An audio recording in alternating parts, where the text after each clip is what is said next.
안녕하세요 여러분, 오늘도 강민혁입니다. 오늘은 여러분들과 함께 빠르게 한국남부발전 자소서 항목 살펴보도록 하겠습니다. 블라인드와 관련해서 굉장히 명확하게 가이드를 제시하고 있기 때문에 반드시 준수를 해주셨으면 좋겠습니다. 자소서 항목을 살펴보면은 뭐 1-1, 1-2 이렇게 해서 보통 공공기관에서 이렇게 구체적으로 요구하는 부분을 나누어서 이렇게 제시하는 경우가 있는데, 가이드를 충실하게 따라가면서 작성을 해주신다면 그렇게 어려운 항목들은 아니다라는 것을 여러분들 느낄 수 있을 겁니다.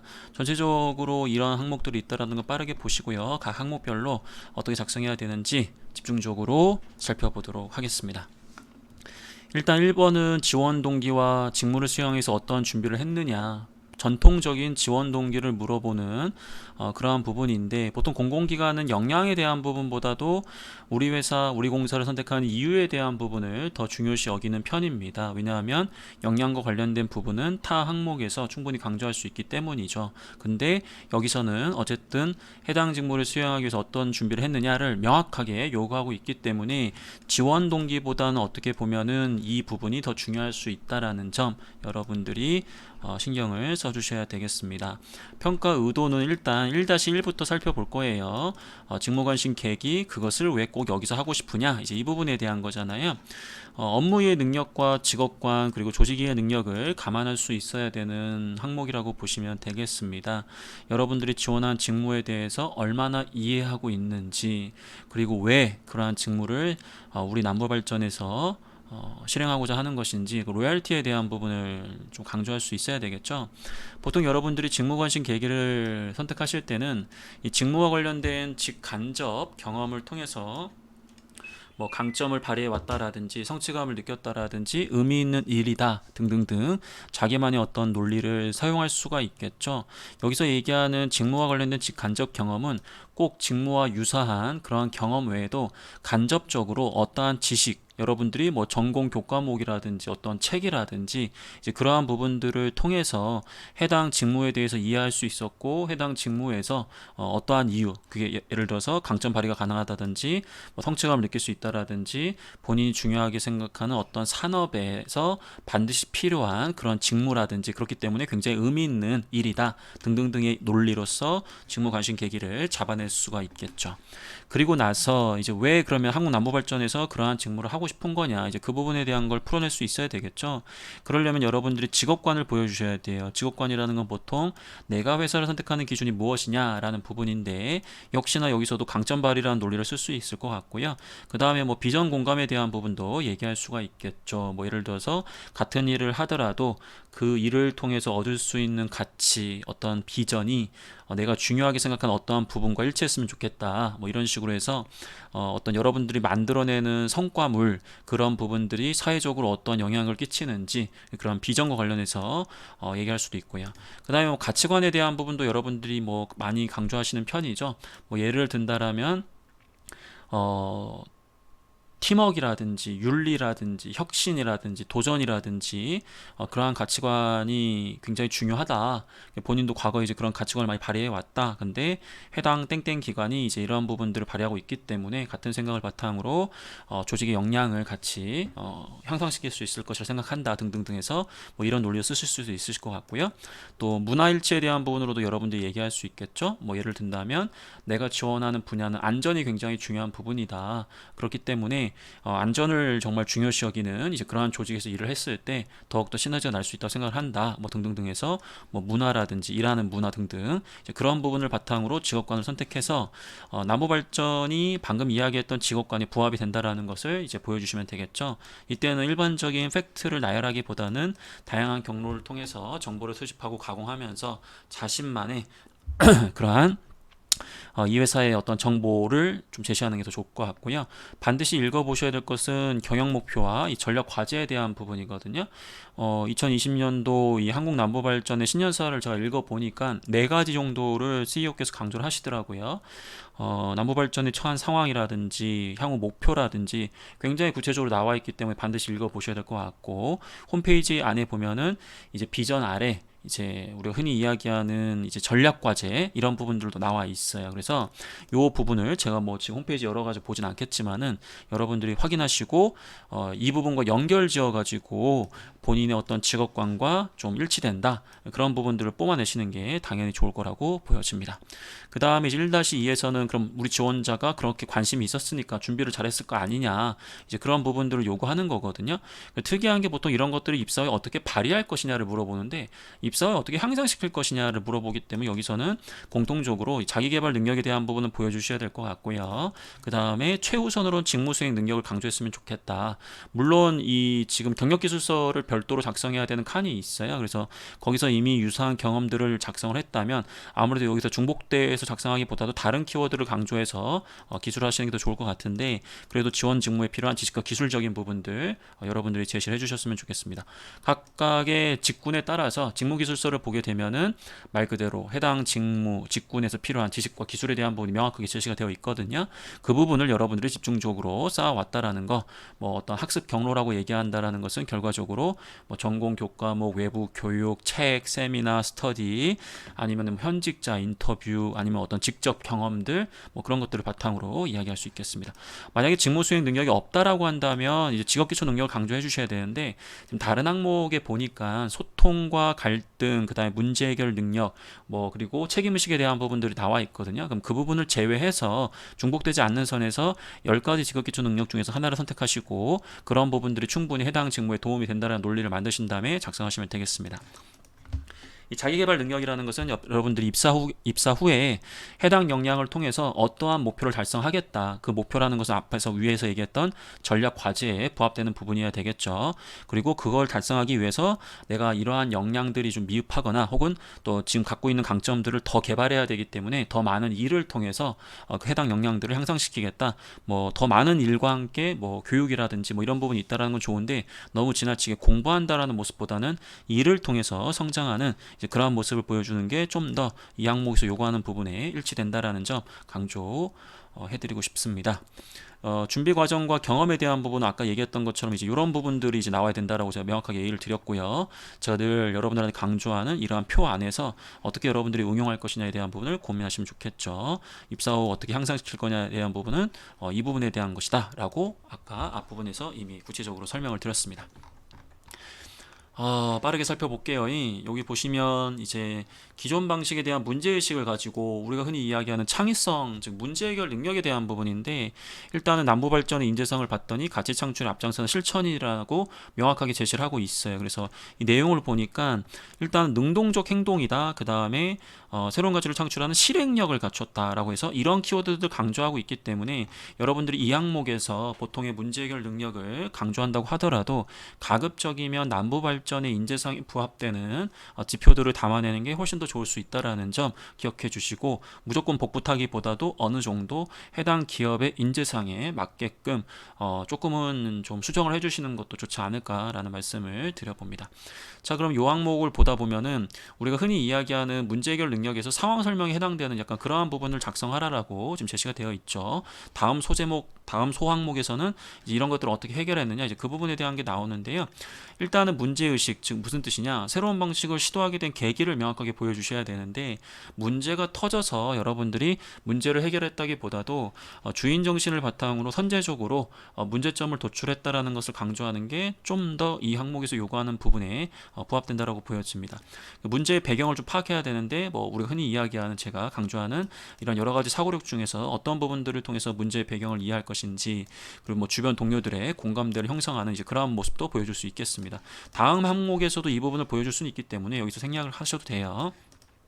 그 다음에 새로운 방법을 이제 적용을 하셨겠죠, 여러분들. 도출한 문제의 원인과 연결되는 적합한 행동 실천인데 여기서 이제 여러분들이 선제적으로 문제를 도출하고 원인을 파악한 다음에 거기에 맞는 어떠한 아이디어 등을 실행하면서 좀 더 그 가치를 좀 발전을 시켜 나갔다, 아니면 그 문제를 좀 해결했다. 완벽하지 않아도 좋아요. 그래서 어쨌든 실행력, 실천을 통해서 좀 더 아이디어를 보완하는 모습을 잠시 뒤에 또 보여줘야 되기 때문에 이런 부분들에 있어서 여러분들이 좀 더 강조를 해주시면 더 좋을 것 같습니다. 그래서 창의성이라는 것은 기가 막힌 아이디어 아이디어 하나로 막 한 방에 해결하는 것보다도 아이디어를 적용하고 계속해서 그런 것들을 그 문제 상황에 커스터마이징 하면서 계속해서 개발하고 발전시켜 나가는 그런 지속성이 굉장히 중요하거든요. 그래서 그런 부분들을 담아내실 수 있다면 여기 나와 있는 것처럼 그 개선 과정에 대해서 여러분들이 녹여낼 수 있을 겁니다. 상황에 대한 부분 최대한 줄이셔야 되겠죠. 새로운 방식을 시도하게 된 계기는 선제적으로 여러분들이 어떠어떠한 이유 때문에 조직에 어떤 긍정적 부정적 영향이 있을 거라고 생각했기 때문에 먼저 이런 걸 해결하려고 했다. 주변에 어떤 공감대를 얻었고 그 다음에 문제의 원인 파악을 해보다 보니까 기존 방식과 이런 대비해서 이런 새로운 방법의 필요성, 그래서 이런 것들을 실행을 좀 옮겼다. 약간 그런 관점으로 작성을 좀 해주시면 되겠습니다. 2번 항목이 좀 2-2번 항목이 좀 특이해요, 여러분들. 보통 이 항목을 많이 물어보진 않는데, 근데 저는 굉장히 적절한 문제라고 보여집니다. 왜냐하면 창의성이라는 거, 문제 해결 능력이라는 것은 실행 순간도 중요하지만 아까 얘기했던 아이디어를 계속해서 이렇게 발전시켜 나가는 이런 모습들이 굉장히 중요하단 말이에요. 그래서 이 항목 굉장히 좋은 항목이지 않나라고 개인적으로 생각을 합니다. 자, 일단은 구체적인 실행 결과, 그 다음에 결과에 좋은 거, 나쁜 거, 그 다음에 주변 사람의 반응, 뭐 이런 것들을 이제 작성을 해주셔야 되는데 순서는 약간 조금 바꾸셔도 될 것 같아요. 시도의 결과는 뭐 완벽한 개선은 아니더라도 좀 좋아졌다. 뭐 그런 부분들을 얘기해 주셨으면 좋을 것 같고요. 그 다음에 이제 긍정과 부정적인 효과를 좀 제시를 해줘야 되겠죠. 왜냐하면 기대했던 거 어떤 거 달성이 됐고 또 이런 부분들은 조금 해결이 안 됐다. 뭐 이런 식으로 해서 부정적인 부분들도 얘기를 해야 되겠죠. 근데 너무 이 부정적인 걸 얘기하실 때 예상하지 못했던 어떠한 다른 리스크가 발생했다. 이런 관점으로 이야기하는 것은 적절해 보이진 않아요. 그래서 가급적이면 원래 기대했던 게 효과가 해결이 안 됐기 때문에 부정적이다. 약간 이런 관점으로 표현해 주시기 나쁘지 않을 것 같아요. 주변의 반응은 처음에는 부정적이고 소극적이었어요. 왜냐면 귀찮거든. 뭔가 옆에서 문제를 해결하려고 하는 사람이 있으면 늘 귀찮아요. 그리고 약간 좀 불편하거든요. 근데 그럼에도 불구하고 여러분들이 공감대 형성 이후에 계속해서 노력했기 때문에 주변에 어떠한 조언도 듣고 아이디어도 얻어내면서 주변 사람들의 어떤 긍정적이고 적극적인 이제 그러한 방법들, 행동 노력들을 좀 이끌어냈다. 그래서 같이 파이팅했다. 약간 뭐 이런 관점으로 얘기할 수도 있겠죠. 향후 유사 상황 시의 개선 방안에 대해서 작성해라. 그럼 나는 나중에 뭐 초기부터 팀원 협력을 더 이끌어내겠다. 아니면 근본적인 원인을 더 잘 파악하겠다. 아니면 장기 성과를 위한 실행 연속성을 고려하겠다 등등등 해서 이런 부분들을 고려하면서 계속해서 아이디어를 발전시켜 나가는 이제 그런 모습을 보여줄 수도 있겠죠. 물론 당시에 여러분들이 좀 좋은 아이디어를 실행했는데 굉장히 실패한 거예요. 그래서 지금 생각해 보니까 더 좋은 아이디어가 있다. 그럼 그런 부분을 얘기하는 것도 나쁘진 않은데 그래서 앞부분에서 어느 정도 여러분들이 문제 해결과 관련해서 이 항목에서 요구하는 인재상에 대한 부분을 담아내셔야 되기 때문에 어느 정도 성공을 좀 하셔야 될 것 같고 대신에 이런 부분도 꼭 이것만 적으라는 게 절대 아닙니다, 여러분들. 이건 예시예요, 예시. 이건 예시입니다, 예시. 그래서 예시기 때문에 여러분들 어떤 경험을 썼는지에 따라서 이 부분이 아니라 다른 부분을 써야 될 수도 있다 정도로 이해해 주시면 되겠습니다. 3번 항목에 대해서 빠르게 살펴보겠습니다. 일단은 여기 보시면 요 부분은 여러분들이 뭐 단골 질문이죠. 갈등 관리에 대한 부분이기 때문에. 그래서 요거는 뭐 제가 뭐 구체적으로 얘기를 안 하더라도 여러분들이 잘 작성할 수 있을 것 같은데 문제는 인재상 중에서 상생과 협력을 추구한다라고 되어 있는데 여기 보면은 세대 간의 다름 세대 간이라고 명확하게 기재를 했어요. 이 말은 뭐냐면은 해당 이제 공사가 물론 다른 공사도 마찬가지겠지만 그 인력 구성적인 측면에서 최근에 입사하는 신입사원들의 연령대와 기존에 있는 분들의 연령대가 굉장히 차이가 커요. 그러다 보니까 과거에는 신입사원 채용 규모가 크지 않았기 때문에 큰 문제가 되지 않았지만 최근에는 지난 3년 동안에 많은 인력들을 신규로 채용하다 보니까 기존에 있는 인력군과 지금 새롭게 들어간 인력군들 간의 어떤 그룹 대 그룹 간의 어떠한 계층 간의 갈등이 발생하고 있거든요. 그래서 그런 측면으로 고려했을 때도 여러분들이 세대 간의 다름을 좀 인정하면서 개방적인 자세로 소통했다라고 한다면 그런 소재라고 한다면 더 이 부분에 부합이 되겠죠. 근데 필수는 아니지만 저 같으면 이렇게 쓰겠습니다. 보통 갈등 상황에서 발생하는 것은 여기 나와 있는 것처럼 이러한 불일치에 의해서 여러분들 갈등이 발생할 것 같고요. 나와 A의 갈등이냐 아니면 A와 B의 갈등을 내가 중재했느냐 모두 가능하다. 하지만 후자에 해당되는 부분은 얘도 해결해야 되고 얘도 해결해 줘야 되기 때문에 굉장히 난이도가 높아져요. 그래서 그런 부분들은 주의를 좀 해주시면 되겠죠. 각자의 의견에 대해서 표면적인 이유는 제시해라. 이게 무슨 뜻이냐면 여기 보면은 그 구성원들의 의견 차이를 보였던 견해와 그 이유를 작성하라고 했잖아요. 얘는 짬뽕 먹고 싶대요. 왜냐하면 매운 거 먹고 싶대요. 이게 이유란 말이에요. 표면적인 이유. 근데 알고 봤더니 이 친구가 내가 원래 짜장면을 먹고 싶은데 나 짜장면 못 먹게 하려고 일부러 짬뽕집에 가는 거지. 그럴 수도 있다 이거지. 그래서 근본적인 이유까지 여기서 얘기할 필요는 없을 것 같고요. 말 그대로 표면적인 이유까지만 이야기를 좀 해주시고, 그 다음 여기 보면 상대방을 이해하고 설득하기 위한 본인 한 행동이 있잖아요. 여기서 이제 구체적으로 여러분들이 상대방을 어떻게 존중하고, 우리가 흔히 나와 있는 상대방 이해 어떻게 했느냐, 나와 다름을 존중하고 또 표면적인 이유에 다양한 방법을 시도해서 실질적인 배경과 이유를 파악해라. 그리고 상대방 이해한 바탕으로 갈등의 쟁점을 명확히 파악하시고, 그 다음에 조정 목표를 고려해서 조율안을 제시를 해야 되겠죠. 그때 의사소통 측면에서 상대방이 나이가 많다 그러면 좀 더 조심스럽게 접근했다, 혹은 상대방이 이러한 특징이 있었기 때문에, 성격적인 부분이 있었기 때문에 컨텐츠 외에 이야기하는 태도적 측면에서 이런 부분도 가만히 있고 조심했기 때문에 더욱더 조율을 잘할 수 있었다, 이런 관점을 이야기한다면 더 좋겠죠. 결과는 당연히 좋게 해결이 됐다. 그리고 그 친구가 혹은 그분이 더 적극적으로 이 조율안에 참여를 해주셨다. 그래서 더 잘 됐다. 이런 훈훈한 이야기로 마무리해 주시면 더 좋은 항목이 되겠습니다. 그 다음에 4번에 대한 부분이에요. 예상하지 못한 문제 직면에서 끝까지 해결했던 경험에 대해서 아래 항목에 작성해 주십시오 되었거든요. 그렇죠? 이 부분은 일단은 문제 해결 능력이 맞는데, 근데 지금 2번 항목에 문제 해결 능력과 비슷한 항목이 있어요. 그리고 여기서는 어쨌든 어려움에 직면했지만 끝까지 해결이라는 조건이 나와 있다. 그럼 이건 뭘 뜻하는 거냐?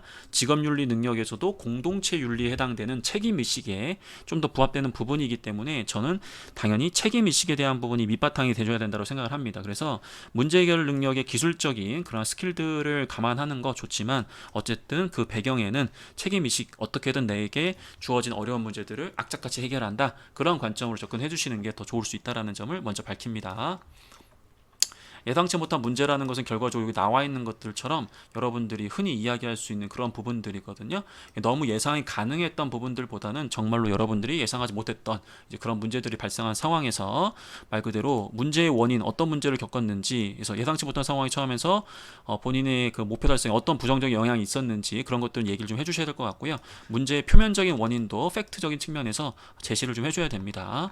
여기 나와 있는 것처럼 발생한 상황과 문제의 원인을 기재하라고 했기 때문에 어떤 문제를 겪었는지, 갑자기 이런 문제가 발생함으로써 이게 부정적인 영향이 있어가지고 우리의 목표 달성 중 어떤 부분에 영향을 줬습니다, 이걸 명확하게 얘기를 하시는 게 결과적으로 본인이 이 문제에서 어떤 것들을 정확하게 해결해야 되는지 그 목표를 구체화한다는 측면에서 정밀하게 연결되는 부분이기 때문에 그 부분을 맞춰주셨으면 좋겠습니다. 그 다음에 여기 보면 해당 문제를 해결한 과정과 재발 방지 방안에 대해서 작성해 주십시오. 자, 그럼 해결을 어떻게 해야 되겠어요? 악착같이 해결하면 돼. 없는 힘 발휘하셔도 되고요.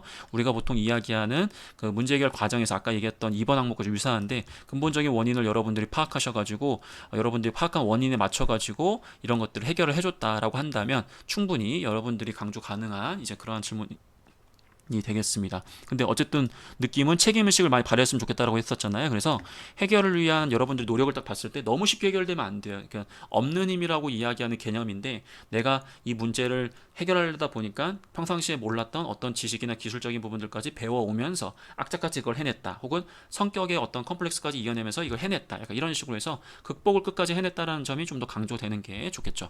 설명에 대한 부분들은 지금 기술적인 측면에서 이렇게 많이 되어 있지만 이 부분에 대한 비중이 굉장히 중요합니다, 여러분들. 그래서 보통 제 강의를 많이 들으신 분들은 그럼 이건 책임감, 극복 달성 경험, 예를 들어서 목표 구체화, 장애물 분석, 없는 힘 발휘, 이거에 해당되나요? 예, 그거에 참고하셔가지고 그걸 그냥 그대로 좀 응용하셔도 전혀 문제가 없는 그런 항목이 되겠습니다. 재발 방지를 위해서 할 수 있는 노력들, 뭐 문제점을 주변 사람들한테 공유한다든지, 아니면 그 문제점에 따라 가지고 사전에 뭐 이런 것들을 발생했을 경우에 어떻게 대처하는지 매뉴얼을 만들어 준다라든지, 아니면 이런 일이 발생하지 않도록 근본적으로 해결할 수 있는 어떤 다른 방안을 좀 미리 제시한다든지, 그런 재발 방지 노력이 들어갈 수 있을 것 같습니다. 마지막으로 이 직무 능력, 이게 소개서인가요? 뭐 약간 뭐 이런 부분들인 것 같은데, 이거 뭐 인터넷에 돌아다니는 거 제가 그냥 캡처해가지고 갖고 왔는데, 여기 여러분들이 입력하시다 보면은 실제로 이렇게 입력을 하시게 될 거예요, 그렇죠? 그래서 여기 보니까 뭐 어쩌고저쩌고 해서 주의해라. 일반적으로 그 경력기술서 작성하는 방법과 똑같아요. 이건 적부로만 판정되기 때문에 여러분들이 여기 나와 있는 필수 기입, 즉 말 그대로 또 여기 나와 있는 가이드, 이것만 준수하시면 실질적으로 여러분들 큰 불이익은 없다라는 뜻이에요. 근데 향후 면접에서 활용될 수도 있기 때문에 보통 이렇게 경력기술서 작성하는 뭐 개조식으로 작성을 한다든지, 뭐 아니면은 뭐 자소서 형태로 작성은 다 가능합니다. 근데 개조식으로 작성한다고 한다면 어떤 조직에서 어떤 주요 역할을 수행했고 그런 역할들을 어떻게 더 잘 수행했는지 본인의 노력, 근데 그에 대한 성과, 배운 점이 활용 영역 뭐 이런 것들을 여러분들이 이제 말 그대로 소제목처럼 나누셔가지고 개도식 보고서처럼 따다다닥 작성하시면 되겠죠. 한 경험을 구체적인 것보다도 여러 경험들과 유사한 경력들을 많이 기재하시는 것도 좋은 방법이 될 수 있습니다. 여기 너무 목숨 걸지 마세요, 여러분들. 이게 적부기 때문에 일단은 면접을 위해서 작성하시는 건 좋지만 어쨌든 자기소개서가 지금 상황에서는 더 중요할 수 있다라는 점 말씀을 드려봅니다. 자, 여러분들, 제가 오늘 사실 오전에 그 동아대학교에서 이 한국남부발전 자기소개서 항목을 강의를 했어요. 온라인으로, 라이브로 2시간 동안. 그래서 우리 동아대 학생들하고 굉장히 이제 Q&A 많이 하면서 이제 관련해서 진행을 했었는데, 그 2시간 내용을 제가 지금 20분이라는 짧은 시간 동안에 이걸 압축시켰고요. 제가 뭐 구체적으로 오늘 뭐 이런 1년 항목들을 그럼 어떻게 작성하면 좋을까 해서 막 이렇게 뭐 평상시 같았으면은 여러분들한테 뭐 따다다닥 해가지고 이렇게 뭐 예를 들어서 뭐 블라블라블라 이렇게 뭐 치잖아요. 근데 오늘은 이제 시간 관계상 그렇게 하진 않을 거고 여러분들에게 빠르게 작성하시는데 방향만 좀 잡아줬으면 좋겠다라는 마음으로 이렇게 빠른 리뷰 진행을 했었습니다. 그리고 아무래도 이 항목을 보시면서 여러분들 너무 똑같은 내용보다는 여러분들 생각을 담으셔서 작성하는 게 더 중요하기 때문에 자, 이 말씀 드리면서 오늘 영상을 마무리하도록 하겠습니다. 도움이 되셨다면 구독 그리고 뭐 좋아요 이런 거 좀 눌러주세요. 저 이렇게 막 많이 얘기하진 않는데 가끔씩 뭐 이런 부분들이 좀 필요한 것 같아요. 자, 그럼 화이팅 하시고 전 이만 물러가도록 하겠습니다. 궁금한 부분들이 있으면 댓글로 남겨주시기 바랍니다. 최대한 답변을 드릴 수 있도록 하겠습니다.